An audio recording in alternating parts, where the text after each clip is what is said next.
생명기도의 마지막 날입니다. 에스더 5장 말씀을 함께 나누도록 할게요. 1절 말씀을 읽고 나누며 시작을 합니다. 제3일에 에스더가 왕후의 예복을 입고 왕궁 안뜰 곧 어전 맞은편에 서니 왕이 어전에서 전문을 대하여 왕좌에 앉았다가 왕후 에스더가 뜰에 선 것을 본즉 매우 사랑스러움으로 손에 잡았던 금규를 그에게 내미니 에스더가 가까이 가서 금규 끝을 만진지라.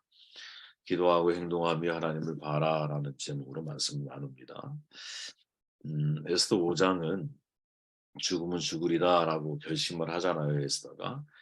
그리고 3일간 금식 기도한 이후에 왕을 만나는 장면을 소개하거든요.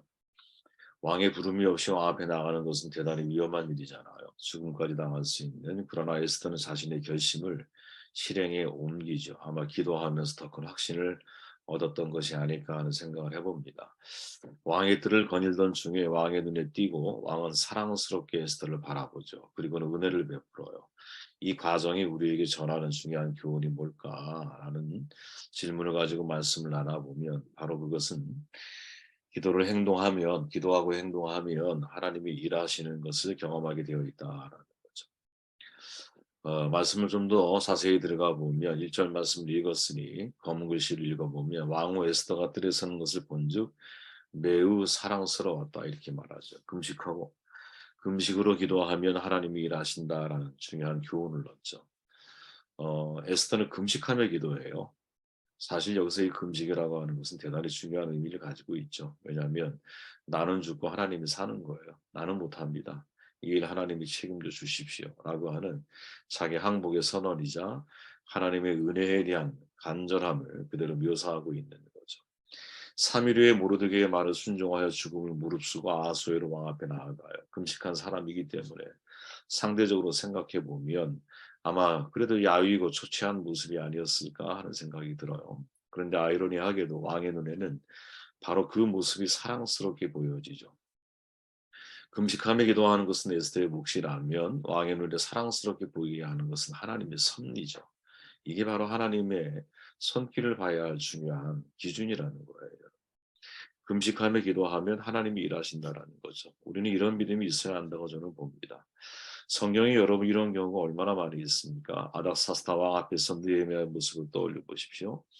동생 하나님의 모습을 통해서 하나님을 통해서 황폐해진 고국의 소식을 듣게 됐을 때 몇 날 며칠을 슬퍼하며 금식하고 기도하죠. 그 기도의 핵심이 뭐냐? 바로 그 사람 아닥사스다 왕에게 은혜를 입는 거였거든요. 어느 날 왕이 느헤미야를 보면서 수심이 있는 모습을 보고 왕 앞에 수심이 있으면 안 되거든.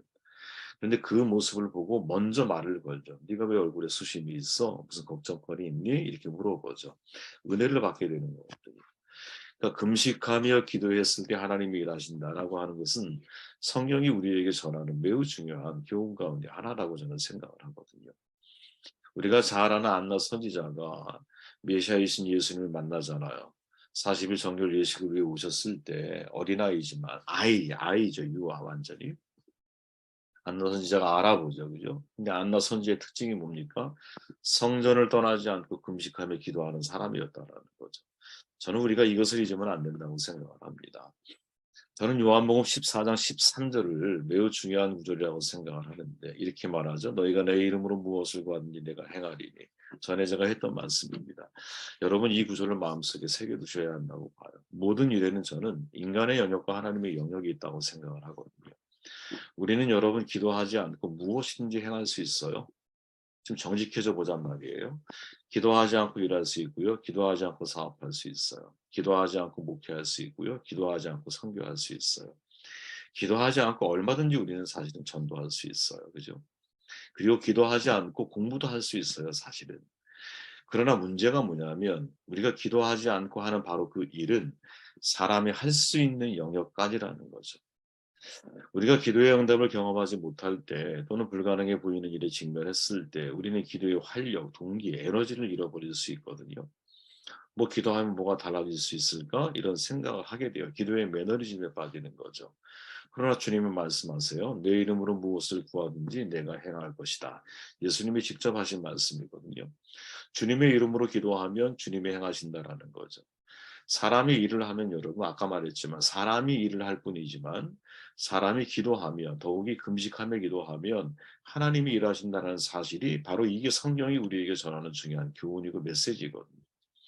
사람이 아무리 일을 잘해도 사람 수준이에요.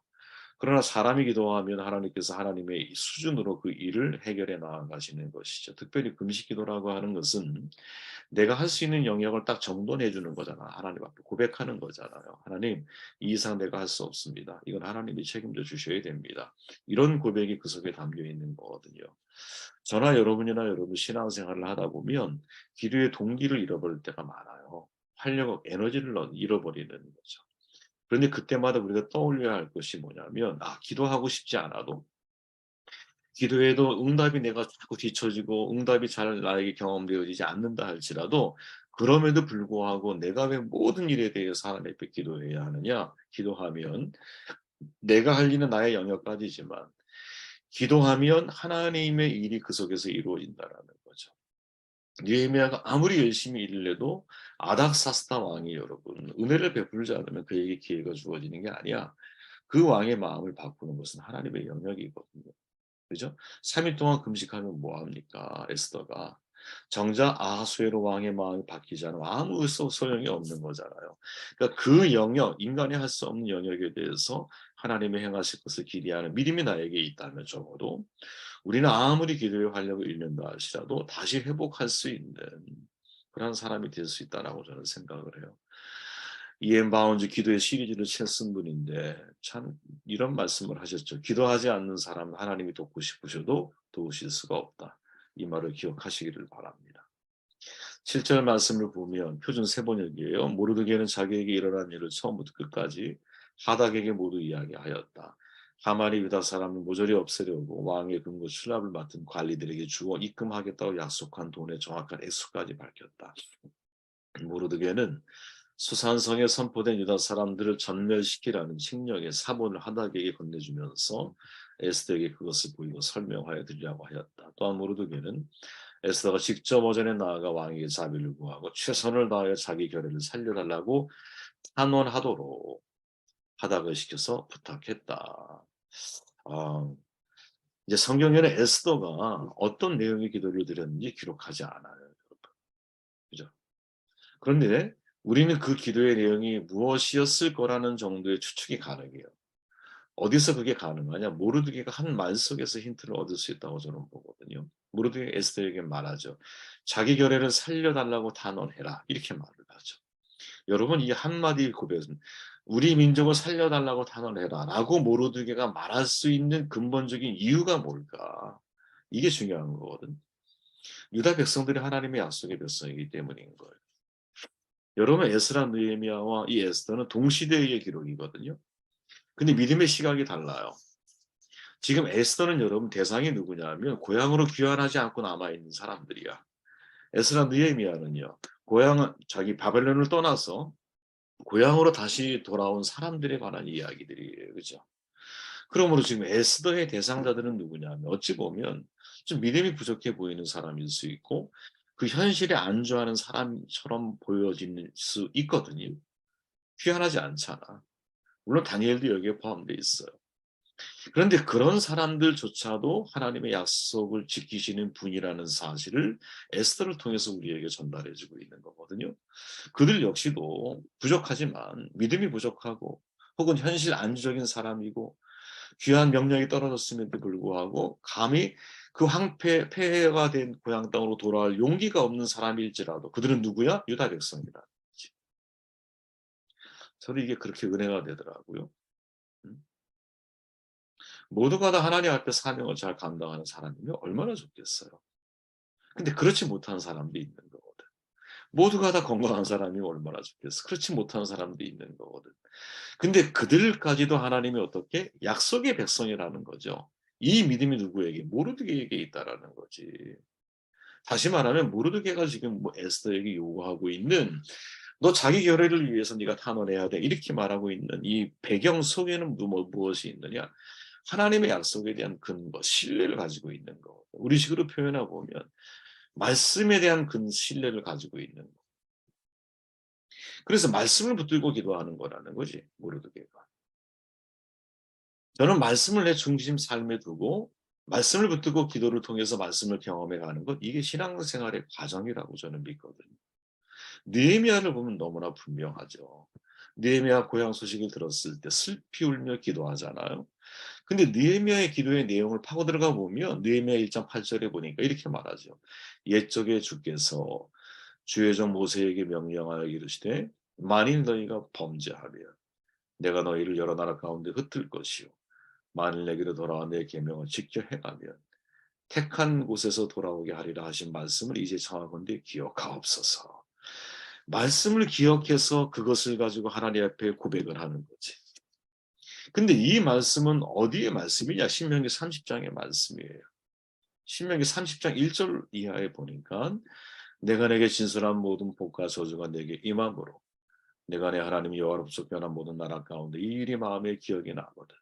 너 안에 자신이 네 하나님 여호와께 돌아와 내가 오늘 내게 명령한 것을 온전히 따라 마음을 다하고 뜻을 다하여 여호와의 말씀을 청종하면 내 하나님 여호와께서 마음을 돌이키시고 너를 긍휼히 여기사 어디서 포로에서 돌아오게 하시되 네. 내 하나님 여호와께서 드신 그 모든 백성 중에서 너를 모으시리니 아멘. 지금 느헤미야나 에스더나 모르드게나 기도하면서 중요하게 다루고 있는 것이 있죠. 그게 뭐예요? 말씀을 근거로. 하나님의 약속의 백성이기 때문에 그 하나님의 약속의 말씀을 내가 청종하고 따르면 반드시 하나님이 그 약속을 이루신다라고 하는 믿음을 가지고 기도를 한다는 거지. 그래서 여러분 기도 중에 가장 강력한 기도가 뭘까? 그것은 하나님의 약속의 말씀을 가지고 기도하는 거예요. 말씀을 가지고. 네. 저와 여러분도 이런 사람이 되었으면 좋겠어요. 성경에 그 사건 이야기가 있습니까? 그러면 그 사건을 가지고 하나님 앞에 기도하는 거지. 하나님, 이런 사건이 있잖아요. 이런 사건에 하나님이 이렇게 응답하시고 해결해 주셨잖아요. 하나님, 저는 이 믿음을 가지고 하나님 앞에 간구합니다. 이렇게 기도하셔야 되는 거죠. 우리가 왜 여러분 내 주의 이름으로 구하면 내가 행하리라 라고 하는 이 말씀이 왜 중요한 걸까요? 이게 예수님이 우리에게 약속하신 말씀이기 때문인 거야. 그렇게 내가 아무리 기도의 동력을 잃어버린다 할지라도 자녀를 위해서 기도하고 사업을 위해서 기도하고 불가능해 보이는 일이라 할지라도 하나님의 은혜에 대해서 구하며 기도하고 나아가야 하는 이유. 달라질 것 같지 않은 우리의 가족들 왜 위해서 기도를 해야 하는가? 내 영역은 내가 할 수 있는 영역밖에 없어. 그러나 나의 영역 밖에서 하나님의 영역에서 하나님이 일하시는 일들이 있다라는 것을 우리가 믿어야 한다라는 거죠. 이 믿음만큼은 흔들리면 안 된다라는 거야, 여러분. 저 여러분이 그래야 됩니다. 네. 3절 말씀을 읽고 정리를 할게요. 왕이 이르되 왕후 에스더 그대의 소원이 무엇이며 요구가 무엇이냐 나라의 절반이라도 그에게 주겠노라 하니 에스더가 이르되 오늘 내가 왕을 위하여 잔치를 베풀어 사오니 왕이 좋게 여기시거든 하만과 함께 오소서. 저희 눈을 이제 주목하게 만드는 장면이에요. 자, 첫 출발은 에스더가 모르드게와 이스라엘 백성들에게 중보기도를 부탁을 하죠. 자신도 3일 금식하며 기도해요. 그리고 기도가 끝난 이후에 이 에스더는 아하수에로 왕이 부르지 않았음에도 불구하고 왕의 뜰을 거니죠. 그리고 왕의 은총을 받아 왕의 홀의 끝을 만지게 돼요. 그리고 지금의 우리가 읽은 본문은 왕이 에스더에게 말하는 거죠. 그대의 소원이 뭐야? 이렇게 질문을 받아요. 그랬더니 하만을 초대할 것을 요구를 해. 작전을 짠 거거든. 1차 하만 초대, 2차 때 그의 실체에 대해서 폭로를 하려고 하는 계획을 가지고 있어요. 그죠? 저는 이 장면을 우리가 주목해야 한다고 봐요. 기도를 열심히 하는데 정작 우리가 해야 할 일은 하지 않는 것. 이게 한쪽으로 치우쳐 있는 기도의 모습이라는 거지. 저는 신약에서 여러분 예수님이 하신 말씀이지만 구하라 찾으라 문을 두드리라. 이거는 여러분 기도의 행동 강령을 우리에게 소개해주고 있는 거라고 보거든요. 구하는 기도가 있어. 그 다음에 뭐 찾는 기도를 해야 돼. 구했으면 찾아야지. 찾았어. 그럼 어떻게 해야 돼? 문을 두드리는 기도를 해야 되는 거죠. 기도를 여러분 입술의 고백만으로 기도가 끝났다라고 생각하면 안 되는 거예요. 기도한 이후에 내가 해야 할 일을 찾아야 되는 거죠. 찾은 다음에 어떻게 행동해야 되는 거죠, 여러분. 이걸 한마디로 정도로 하면 기도하고 실행해야 하나님이 일하시는 것을 경험하게 되는 거지. 뒤에 애국 군대가 출격하고 있어. 과거 이스라엘 백성들 출애굽할 때요. 앞에 홍해가 막혀 있어요. 그 절박한 상황에서 모세와 이스라엘 백성들이 눈물을 하나님께 부르짖거든요. 그러니까 하나님이 뭐라고 말씀하시냐면 출애굽기 14장 15절에 보니까 여호와께서 모세에게 이르되 너희가 어찌하여 내게 부르짖느냐. 이스라엘 자손이 명령하여 앞으로 나아가게 하고. 이 무슨 말일까요 도대체 여러분. 이 말을 가만히 묵상해 보면. 야, 내가 너희들을 출애굽해서 인도했는데 언제까지 부르짖고 기도만 하고 있을 거야. 그냥 믿음으로 나아가 이 말이죠. 야, 기도했으면 움직여 이 말이죠. 기도했으면 발을 띄고 네가 해야 할 일을 해. 이렇게 말하는 거죠. 기도를 안 하는 거 문제죠. 그럼 기도만 하는 것 이것도 문제라는 거예요, 여러분. 사실은 많은 사람들이 모든 것을 하나님께 떠맡기는 것을 기도라고 생각을 해. 그러나 여러분 기도는 내가 움직일 수 있는 힘을 얻는 시간이기도 한 거거든요. 어떤 사람에게 이런 힘이 주어질까요? 구하는 기도를 넘어서 찾는 기도, 찾는 기도를 넘어서 문을 두드리는 기도를 하고 있는 사람에게 이게 경험되어지는 거거든요. 기도하면서 내가 움직일 힘을 얻는 거야. 당연히 구해야 되지. 그럼 하나님의 영역에서 하나님이 일하시는 게 있지. 하지만 내가 왕 앞에 나아가야 하나님이 일하실 거 아니야. 그렇지 않을까요? 에스더가 3일 금식하며 기도했어요. 상황은 아무것도 달라진 게 없어. 금식하며 기도했을 때는. 근데 언제 상황이 달라져요? 그가 아하수에로 왕의 앞에 나갔을 때지. 아하수에로 왕이 에스더를 부른 게 아니에요. 에스더가 찾은 거야. 그죠? 그리고 에스더가 나가니까, 실행에 옮기니까 하나님이 역사하시는 거죠. 하나님이 역사하시는 거. 저는 이것이 우리의 중요한 신앙의 기도의 완성된 모습이 아닌가 하는 생각을 하거든요. 제가 이번 주에 보네포 목사님에 대한 이야기를 나눴잖아요. 암살 음모에 이제 가담하죠. 히틀러 암살 음모에. 여기에 대해서 이 얘기가 얼마나 분분했는지 몰라요. 어떤 이태리 사람이 물었어요. 당신은 크리스찬이고 목사면서 어떻게 이런 음모에 가담할 수 있습니까? 보네포는 조금도 주저함 없이 말하죠.